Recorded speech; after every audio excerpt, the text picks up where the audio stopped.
हम डिस्कस करने वाले हैं कल की बाय के बारे में। कल हमने यहाँ पे एक बाय प्लान करने की सोची थी जब 30 मिनट्स में इतना बड़ा मूव बन गया था। ये 30 मिनट्स की कैंडल है, 30 मिनट्स क्लोज होने में सिर्फ 2 मिनट रह गए हैं, ठीक है। 30 मिनट्स क्लोज होने में 1.5 मिनट रह गए। 30 मिनट्स क्लोज के इतनी बड़ी कैंडल बन गई थी। हमने सोचा था नेक्स्ट ट्रेड हम प्लान करेंगे क्योंकि ये blue line is was a support, ठीक है। ब्लू लाइन एक सपोर्ट जोन था। हमने यहाँ पे 30 मिनट्स की ओपनिंग पे यहाँ पे एंट्री प्लान करने की सोची थी। जब ये सपोर्ट पे टच हो जाएगा, अगर ये कैंडल 30 मिनट्स की कैंडल अगर यहाँ पे क्लोज कर जाती जो कि ब्लू लाइन पे, तो हम बाय ट्रेड्स ले लेते या फिर नेक्स्ट 30 ओपन करती और नीचे बॉटम वेक बनाती, देन वो अप करती तो हम बाय ट्रेड ले लेते, ठीक है। तो दोनों सिनेरियोज में हम बाय ट्रेड ले सकते थे। तो अब देखते हैं 1.5 मिनट्स में क्या होता है। 1.5 मिनट रह गए हमको। इसमें अभी थोड़ी सी और बॉटम वेक चाहिए, टॉप वेक चाहिए। टॉप वेक इतनी बड़ी होती नेक्स्ट 30 में इजीली ये टॉप वेक फिलअप के चांसेस होते हैं, ठीक है। ये सी स्ट्रैटेजीज पे हम ट्रेड लेते हैं। Let's see. अभी सिर्फ 1 मिनट रह गया था कैंडल बनने में। कैंडल 30 मिनट्स की कैंडल बनने में 1 मिनट रह गया था। 30 मिनट्स की कैंडल अगर यहाँ पे क्लोज हुई तो भी हम बाय ले लेंगे।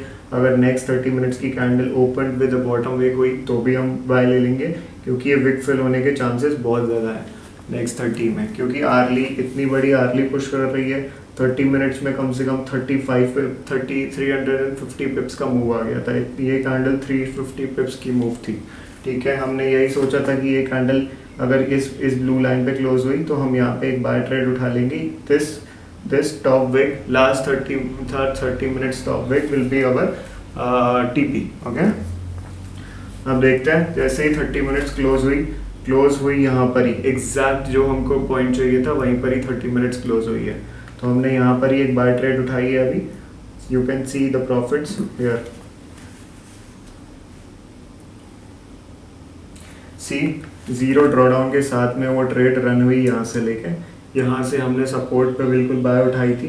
ये ब्लू लाइन पे हमने जो सोचा था कि अगर ये ब्लू लाइन आती है नेक्स्ट 30 मिनट्स ब्लू लाइन पर अगर आती है तो हम बाय उठाएंगे इस लेवल पे। You guys can see this.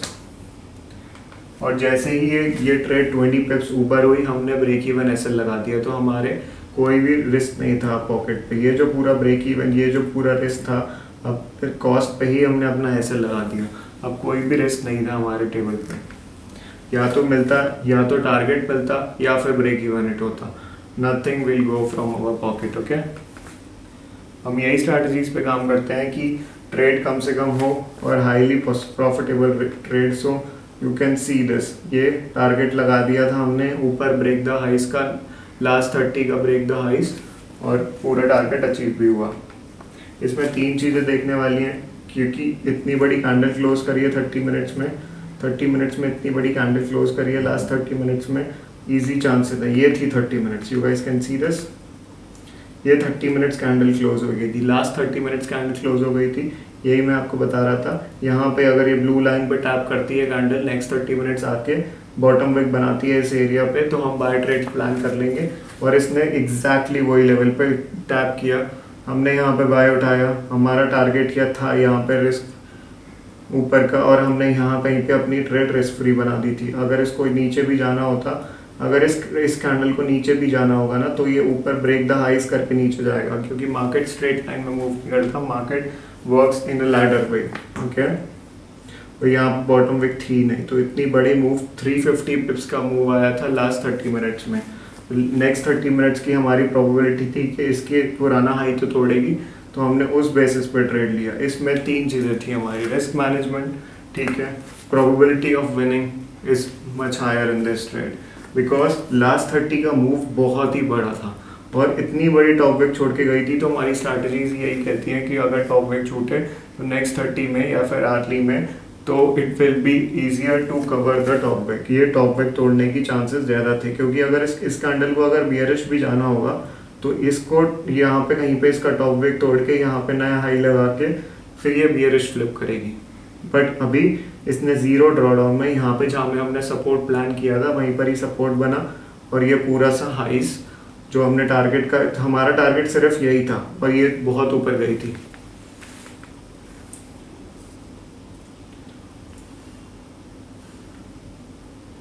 See this. हमारा टारगेट सिर्फ 50 पिप्स था। हमारा टारगेट सिर्फ 50 पिप्स था, पर उस कैंडल ने मूव दिया 70-80 पिप्स का। With in 1 minute. You see this 801 8 बजे हमने ट्रेड प्लान करी थी और सिर्फ टाइम हुआ था 801। तो 1 मिनट के अंदर इसने इतना 70 पिप्स का मूव दे दिया था।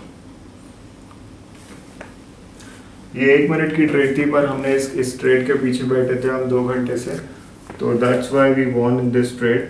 कल के दिन हमने 2 ट्रेड्स पूरी करी थी। यहाँ पे हमको मिले थे 43 पिप्स, इससे लेके इस ब्लू लाइन से लेके सपोर्ट एरिया से इस एरिया था। ओके, ये देख सकते हैं अभी, सी दिस 50 पिप्स हमने यहाँ पे बुक करी थी 43 पिप्स पे, क्योंकि हमारा टारगेट सिर्फ विक फेल ही था। और ये अगर नीचे भी जाती, तो अगर नीचे का लो तोड़ती, आर्ली का लो नहीं, पिछले आर्ली का लो, तो वो हमारा एसएल होता। I know the SL was big, but the probability of winning was very much. तो मार्केट पूरा प्रोबेबिलिटी पे ही गेम होता है। पूरी सारी चीज़ें जो भी चलती है स्टॉक मार्केट में या फॉरेक्स में, जो भी कैंडल्स पे गेम होता है, सब कुछ प्रोबेबिलिटी पे ही होता है।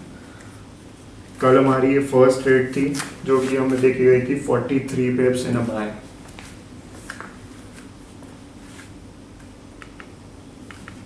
ऐसे ही टिप्स के लिए आप फॉलो कर सकते हैं मेरा चैनल स्टार ट्रेडिंग। मैं रोज लाइव स्ट्रीम करता हूँ 6 PM से 8:30 PM। I trade in New York session. So कल के दिन हमने निकाले थे 87 पिप्स बाइंग। 2 ट्रेड ली थी, एक तो ये थी, एक 44 पिप्स की और थी बाइंग ट्रेड। ये वाली ट्रेड और देख लेते हैं।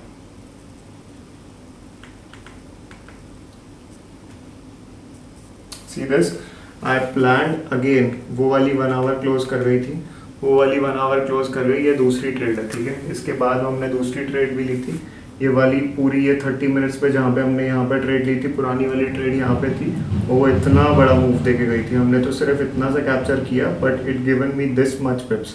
तो इसमें हमने प्रॉफिट यहाँ पे के बुक कर लिया, हमने ये पूरा कैप्चर क्यों नहीं किया। उसकी 2 चीज़ें हो जाती हैं, या तो आप अपना टारगेट यहाँ पे लगा दो फुल क्वांटिटी का, ठीक है, जैसे मैं करता हूँ, ठीक है, या फिर यहाँ पे आप अपना 80% बुक कर लो और ब्रेक इवन ऐसे लगा दो, तो आपकी पॉकेट से कुछ नहीं जाएगा और पॉकेट में आपका 80% प्रॉफिट भी पड़ा रहेगा।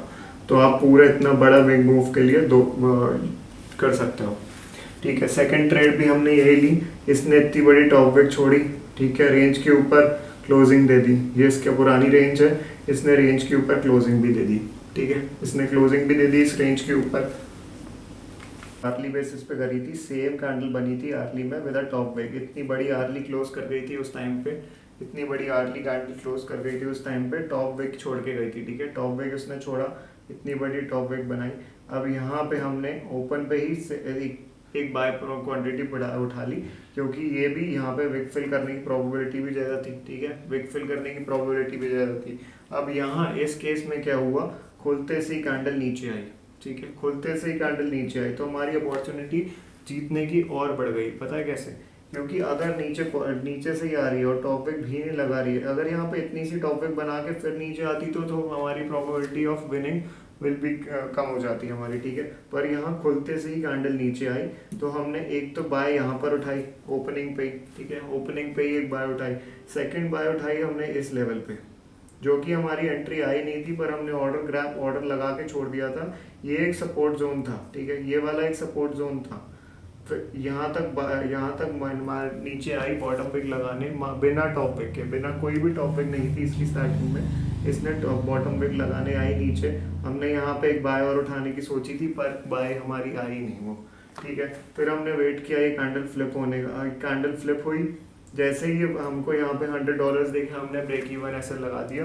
अब फिर हमारी पॉकेट्स में, अब ये जो चल रहा है यहाँ पे ब्रेक इवन एसएल है, अब हमने यहाँ पे रिस्क फ्री ट्रेड कर दिया, अपनी पूरी रिस्क फ्री ट्रेड है, हमारी जेब से कुछ भी नहीं जाएगा, सिर्फ आएगा तो प्रॉफिट या फिर ब्रेक इवन, कुछ भी नहीं, $0। ओके, फिर इसके भी हाईली प्रोबेबिलिटी थी ट्रेड की, इसकी हिट हो जाने की, क्योंकि इसने इतना बड़ा टॉप विक छोड़ा, ठीक है, और ये रेंज के ऊपर क्लोज कर गई है, तो दोनों प्रोबेबिलिटी बन गई।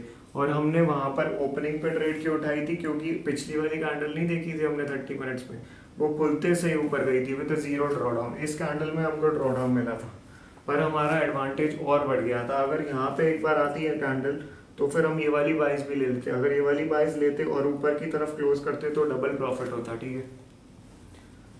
अब यहाँ पे हम रिस्क फ्री हैं पूरा पूरा, बस यहाँ पे हम सोच रहे थे कि ये विक फिल कर दे और यही हमारा टारगेट था। यही हमारा टारगेट होता है मैक्सिमम टाइम्स में। या फिर आप यहाँ पे दो चीज़ें कर सकते हो, मैंने पहले भी बोला कि 80% ऑफ द ट्रेड आप बुक कर लो और 20% जो है रिस्क फ्री छोड़ के छोड़ दो। अगर ये जैसे अब लास्ट 30 में इतनी ऊपर गई थी कैंडल, कम से कम 200 पिप्स मोर गई थी, पर हमने सिर्फ 40 पिप्स बुक करे। और अगर आपकी 20% भी ट्रेड छूटी होती तो भी बहुत बड़ा प्रॉफिट होता। तो इसलिए यू नेवर नो, बट आपका कोई भी रिस्क नहीं रहता है इस ट्रेड में। लास्ट वाली ट्रेड में अगर आप 20% भी छोड़ते तो आपका कोई भी रिस्क नहीं रहता। पर वो मेरे को अच्छा नहीं लगता, मेरे को क्लोज करना प्रॉफिट ज़्यादा अच्छा लगता है, ठीक है।